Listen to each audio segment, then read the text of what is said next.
Hey guys, welcome back. Today for Plastic Free July, we are diving into a very essential part of your routine, and I wish I would have done this sooner. I was planning to. I was just hoping I would have my container prepped a little bit better, but now that we're where we are, I figure, okay, let's get into this. I've also had a few people asking me about this specifically, so here we go.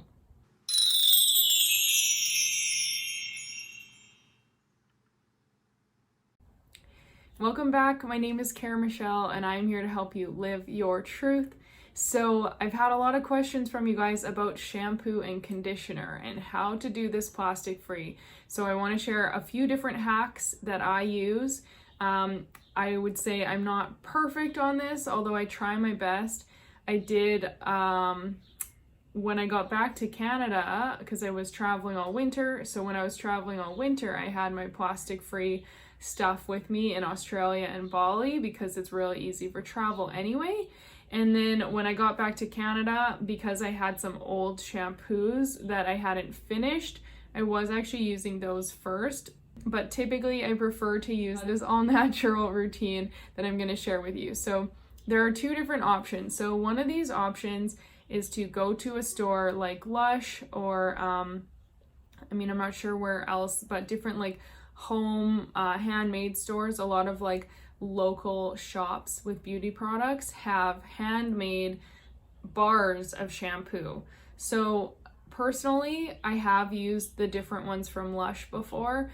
This is one of them, and some of them come in like a little circular, like a little puck size, and I do really like those as shampoo.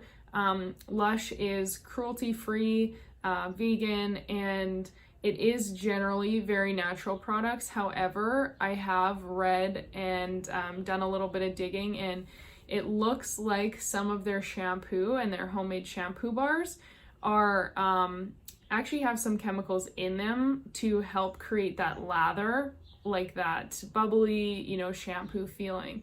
And unfortunately, that is a common problem with stuff because normal products don't necessarily create that lather, and we've been a little bit brainwashed into thinking that that's actually what creates the cleaning, and it's not. So with that being said, there are some great options, and it is still then totally plastic free, which is really nice. So you're still not doing any harm on the environment that way. You just want to make sure you're kind of looking at the label as you're purchasing it, seeing if there are any names and words you can't pronounce, because then that likely is some sort of chemical that's being added.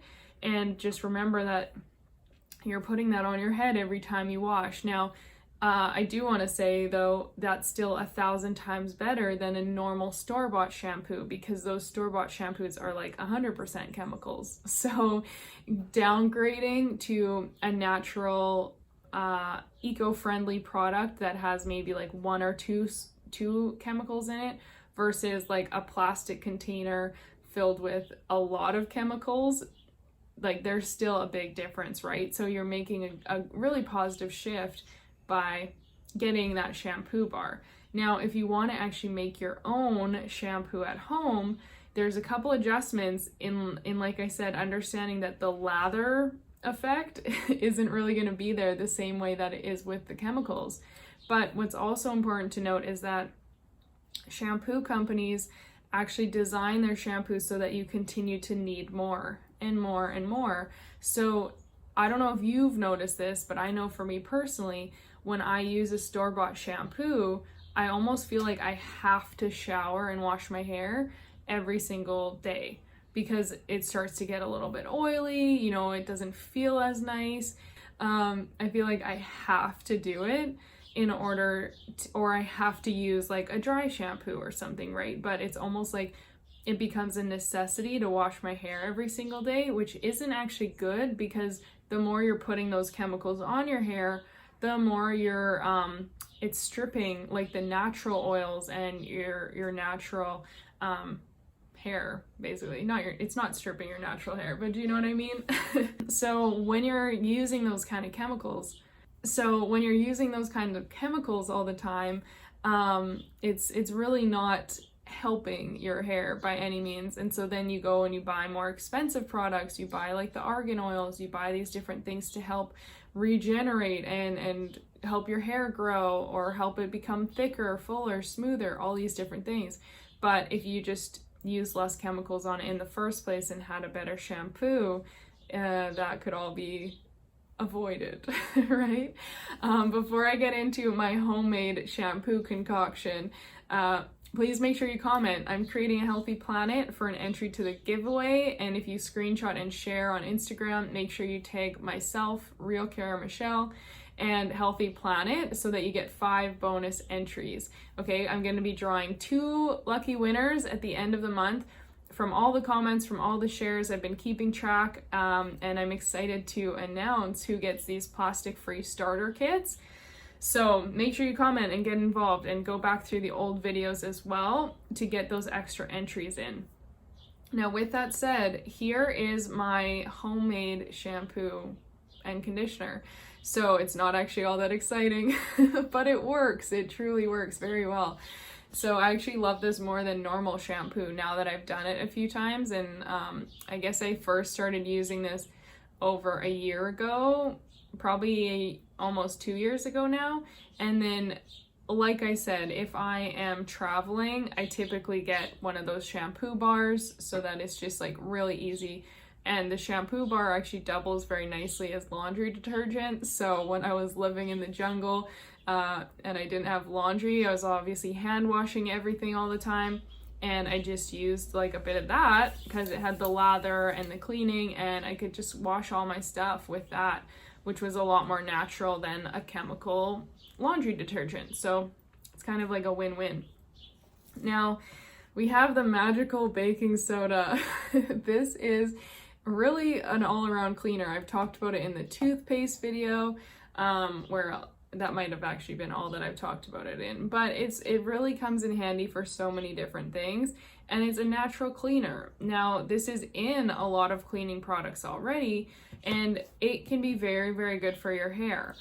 As I've said with the toothpaste though, you want to make sure that you're not using it super strong, because if you had like an abundance of baking soda in your hair, then it might cause some sensitivities. Oh, the other one I used it in was the deodorant, right? The homemade deodorant. And if you use too much in that, same thing, it can cause some sensitivities, maybe some like rash, or like you're gonna have some discomfort, especially if you use too much. So with your shampoo, what you could do is like, so this is why this video took so long for me to make, because I typically use little containers like this. So I would repurpose something. This, for instance, was like a Christmas gift from years and years ago that I've just started using now because I want to use the bottle. I used to have a couple of these already recycled that I used for my shampoo and my conditioner, but I think we must have actually recycled them or gotten rid of them a year ago or something, maybe before my last trip. So I've been using this that I already had. So if you have something like this in your house already, don't throw it out after. Just rinse it, wash it, and this can be used for your shampoo. So typically what I do is I would take like about a tablespoon of baking soda and put it in here, and then like use a little funnel to put it in there, and then fill this with water.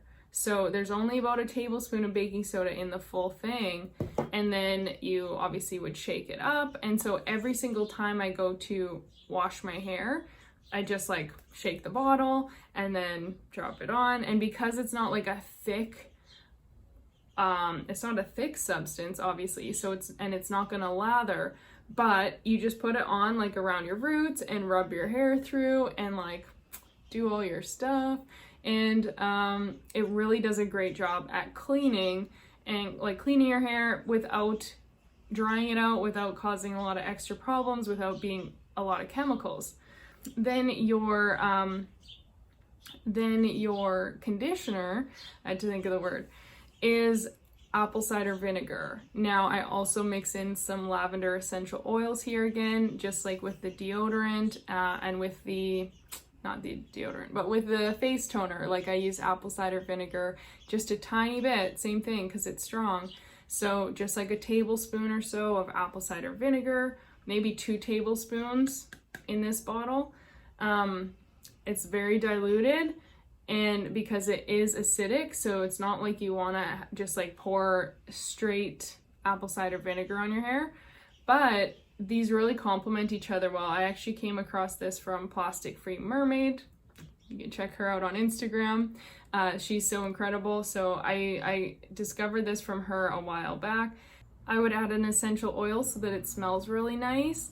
And then honestly, you don't even notice that there's like an apple cider vinegar smell when you put some essential oils in there. So put like a lavender or something that isn't going to be too strong, or like don't use tea tree oil or anything like that. So that is typically what I do. Now, the reason I brought these jars in is because, say you don't have any of these at home, you could just use your glass jars and have your kind of baking soda, your apple cider vinegar, and essential oils.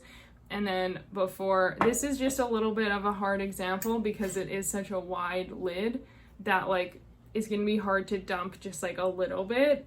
Whereas something that has a smaller lid at the top and a smaller spout, it's really easy. You're not gonna end up using like the whole bottle. You end up only using like a little bit. You really don't need much. And then as you're just rinsing and using the water and washing it through your hair. So let me know in the comments if you're gonna give this a try.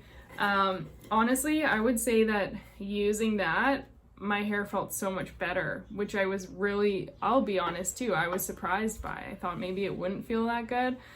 I was a little bit uncertain of it, but I actually really enjoyed it. And I noticed that I didn't need to wash my hair every single day because my hair was able to rebalance. And like our scalp, you know, all of these things where the natural oil, if that gets out of balance because of chemicals or because of products you're using, then that's when you think you need more, or you need this to compensate. So just going back to like a really natural routine makes it so much easier, and you don't actually feel like your hair is getting super greasy or oily, and you end up not having to feel like you have to wash it every single day in order to be presentable. So if you enjoyed this, if you found this helpful, please let me know in the comments. Please make sure you thumbs up as well, and subscribe and turn on the notifications. And again, I really hope this helped, and that you have a few new ideas for your shower routine now. And I will see you on the next video.